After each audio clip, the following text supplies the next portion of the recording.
Hello everybody and welcome to Storm Reads, and today it's time for my March TBR pile of possibilities.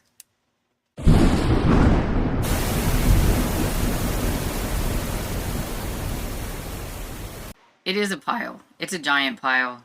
So know ahead of time, there's no way I'm going to read all these books, but I'll give it my best shot, and I just wanted to pick a bunch of books from a bunch of different decades.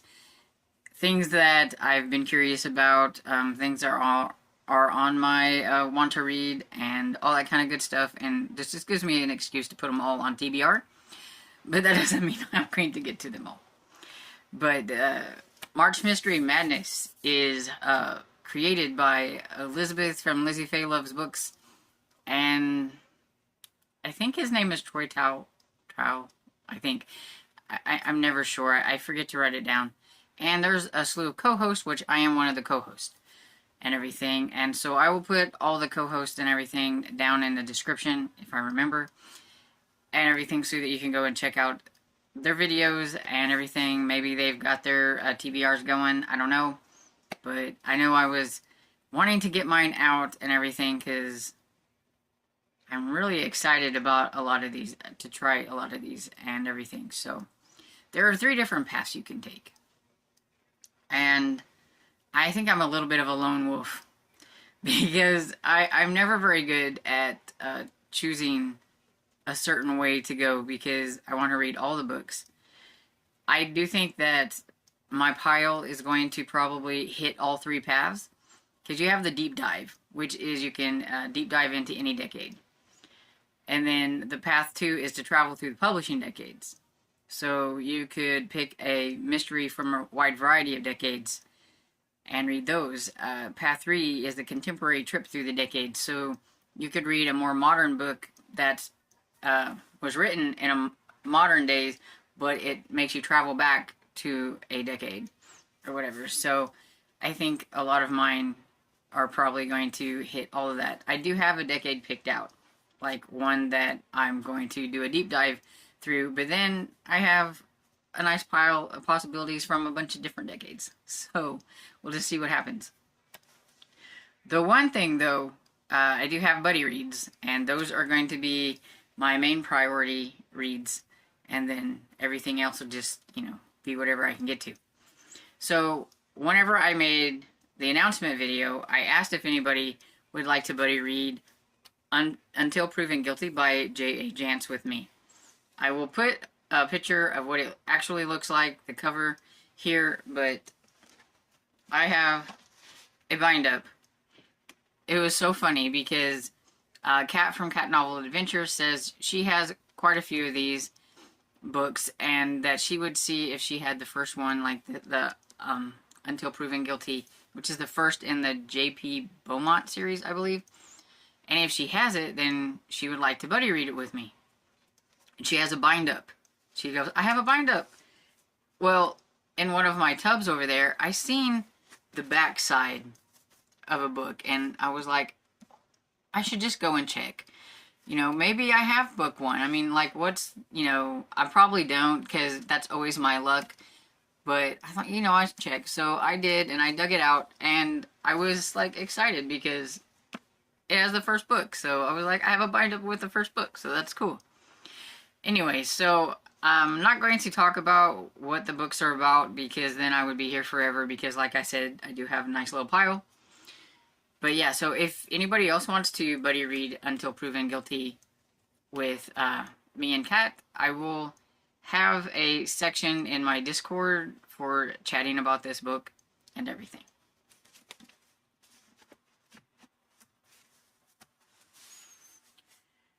So I also have Murder on Wall Street by Victoria Thompson. This is the 23rd book, I believe, in the Gaslight series. And Esther Jane has caught up with me, and so we are going to buddy read a book. And so that's what we've decided on, since we are caught up on it and we really like this series. I love hanging out with Sarah and Frank and the gang, so it'll be nice to get one. This is more of a path number 3 book because it is more recently written book, but it is about the Gaslight era. So that's my like contemporary. I would like to fit more of my historical mysteries like this into my reading if I can, but like I said, it's a giant pile, so we'll see. I didn't mention any of those because I figured if I have a chance to pop in an audiobook of one of those, then I would, but I'm not going to mention them. But that is the one that I'm going to be buddy reading with Esther Jane. Then going to continue reading the Septimus Heap series with my friend Sherry, and so we will be on number 3, which is Physics by Angie Sage. And we both were kind of like on the fence about number 2. I just feel like number 2 didn't really progress anywhere. It was fun in parts because, I mean, there was a baby dragon and things like that. But, yeah. So we're going to give number 3 a try and see. It's introducing a new villain and stuff like that, so maybe that will make it interesting. But I don't know. I'm really hit or miss with middle grade fantasies, it seems like these days. But, yeah, so that's like not a mystery, but it is a buddy read that's going to be happening. And then I have my 2 buddy reads with my friend Barb. So we scooted Ghost Walk from February to March because we were running out of month. So Ghost Walk by Heather Graham. It fits March Mystery Madness.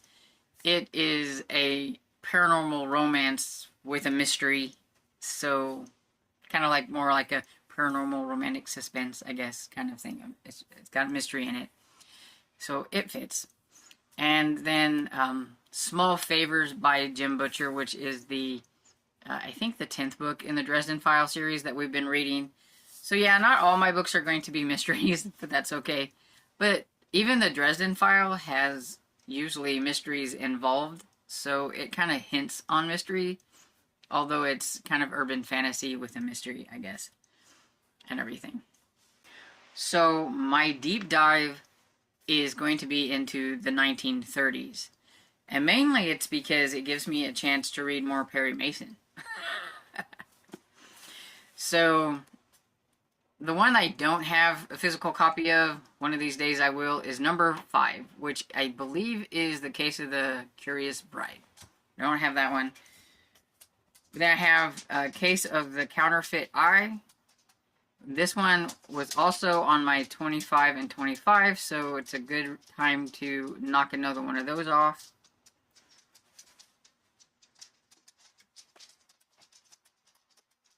Hold up.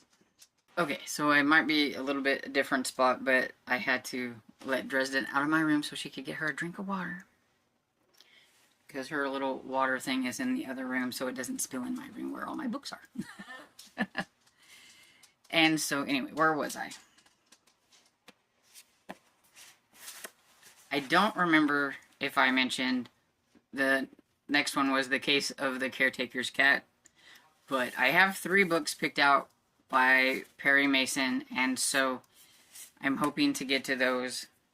They are from the 30s. Let's see. This one was first published in 1935.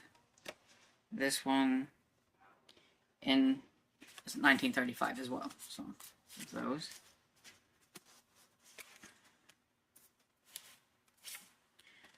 I also have 3 Patricia Wentworth standalones, and so I would like to give her a try. And I thought since I have these standalones, instead of starting another series, because she has the Miss Silver series, I think, I would try a standalone. And these are all from the 1930s as well. So, I have Nothing Venture, Mr. Zero, and Outrageous Fortune. And so, I may do try a chapter tag with these and see which one kind of piques my interest and then go from there. But I know I won't be able to read all 3 of them, so I do want to just at least try one. If you have read any of these, feel free to give me input on which one you liked the most.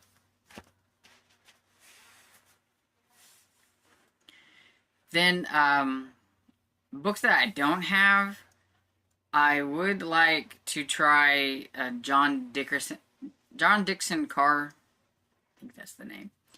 So I could get on audio It Walks by Night, which is the first book in his Henry Ben Collins series. I don't know, sure if I'm saying that right. So I thought I would give that one a try because it's from the 30s. And so that's kind of like my dive into the 1930s. If I have time to get to any other books from the 1930s, I will. But like I said, I have a lot of other books that I'd like to try too. So reading from other decades, I have one from the 1900s. I think it came out, I didn't write when these came out, just the decade. But I think this one came out in 1909, I think. And it's The Man in Lower 10 by Mary Roberts Rinehart. I've only read one other Mary Roberts Rinehart, and I thought it was okay, but I'd like to try another one. So we have that. 1920s, there is The Crime at Black Dudley by Marjorie Ellingham. Now, I just come across Marjorie Ellingham's name because of a new contemporary book that came out that features several writers from like the Golden Age era and things, Agatha Christie and Dorothy L. Sayre and things like that. And Marjorie Ellingham was one of those, and I was like, oh, I don't know this person, so I looked them up, and so I found that I could, I think, get this one on ebook on Libby, so I thought, well, I'll put this one in here. And then it is also middle grade March, and although they have prompts and all that kind of stuff, I never go by those. I just like to give a nod to middle grade March because I'm usually reading mostly mysteries in March, but there are mysteries that are middle grade. So I have The Secret of the Old Mill by Franklin Dixon. It's the third book in the Hardy Boy series. And then 1950s. We've skipped some things there. We got 1950s. I have The Hoovering Darkness by Evelyn Brookman. And it says this is a romantic scare. And I've seen it say that it's kind of like a mystery, a suspense or whatever. So I'm thinking that maybe it's along the lines of maybe romantic suspense, which still fits in with March Mystery Madness to me.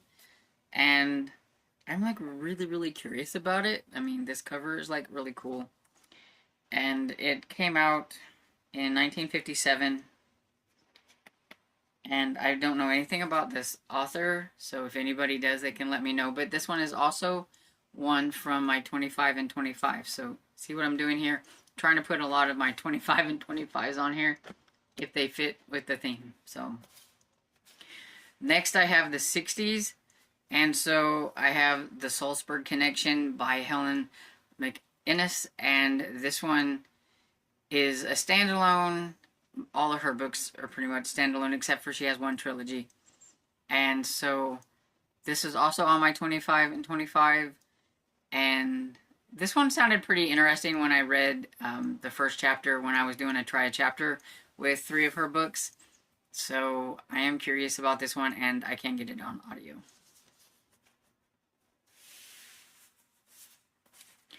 '70s, I have Listening Woman by Toni Hillerman. Can also get this one on audio. It's the third book in the Leaphorn and Chi series. This is from 1978. I thought the first 2 books were pretty decent, and I am curious to get a little bit more into it. I think the further I get into the series, the more it'll pick up and the more I will enjoy them, but so far they've not been too bad. My one confusion is that it's called the Leaphorn and Chi series, but Chi is not in here, only Leaphorn. Joe Leaphorn is like a Navajo sheriff or tribal police. Yeah, he's a Navajo tribal policeman. And so there's the listening woman is a blind Navajo listening woman.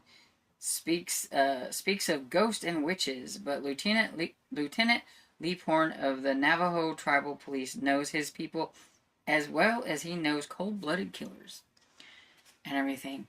But yeah, she's not into it, and I've looked ahead and like she comes in at one point and then Leaphorn leaves, like he's not mentioned, and then eventually I think they're both in it together. It's just really weird. But I do think when this first came out, I'm not quite sure, but I do think it was called like the Navajo Mysteries or something like that, or something, and then they decided to change it to Leaphorn and Chi.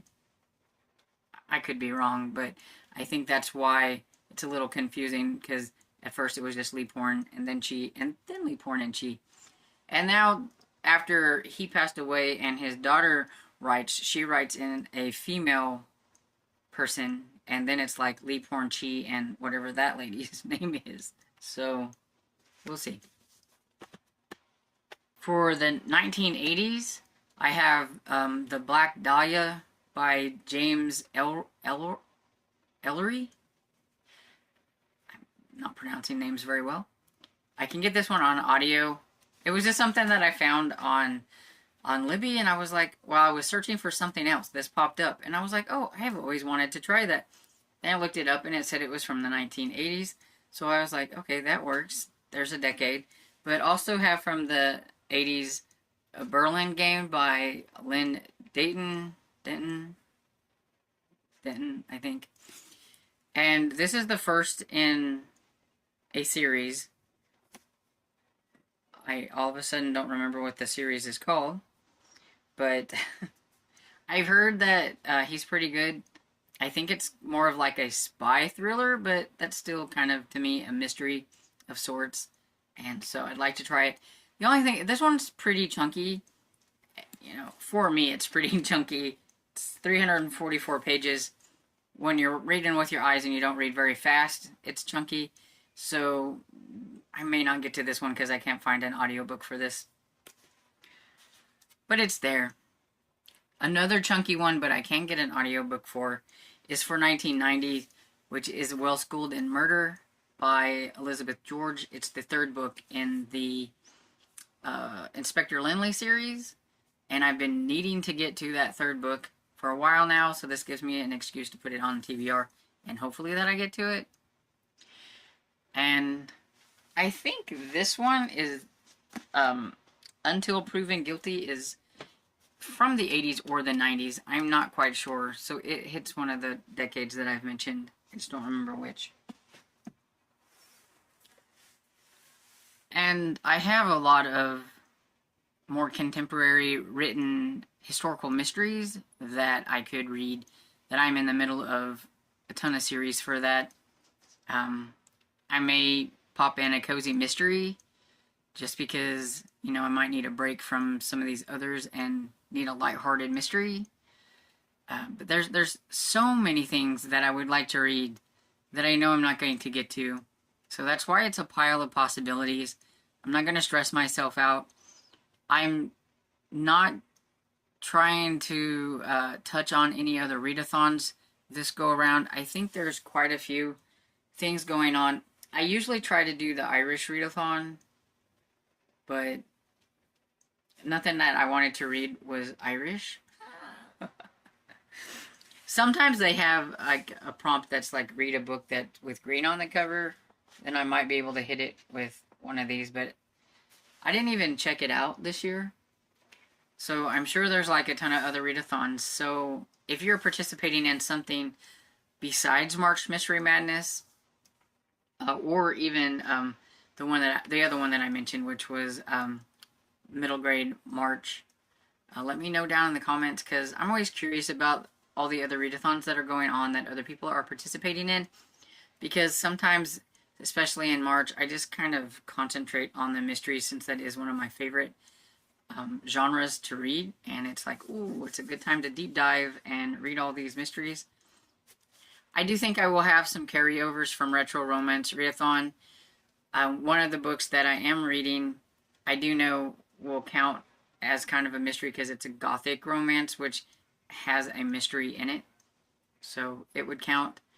But yeah, I may have some of those rolling over. So yeah, we're have a lot of eyeball reading going on. So I know that I'm not going to get to everything. So, you know, that's okay. But I am so curious. If you have like a favorite book also, like you can't wait to read this book in March because it fits like March Mystery Madness or Middle Grade March or something like that, let me know down in the comments as well. I love reading y'all's comments. And so I hope you enjoyed this video, and if you did, please give it a thumbs up and subscribe, and I will see you all in the next video. Bye!